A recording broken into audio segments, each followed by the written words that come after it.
Po tayo ng tinola. Yan, bali ginisa ko na po yan. Bali sinisingkotsa ko muna para mawala yung dugo-dugo. Ayan po, nalagay ko na po yung papaya.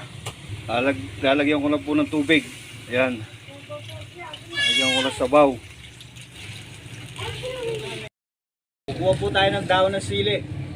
Alin, huwag mulungan. Ayan po. Kumarang po yung nanay ko sa video.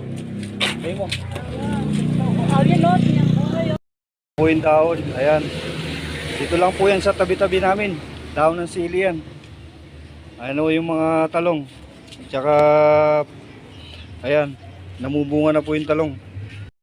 Ilalagay ko na po yung daon ng sili. Ayan. Ayan po. Paluto na po yung tinola natin. Ayan na po.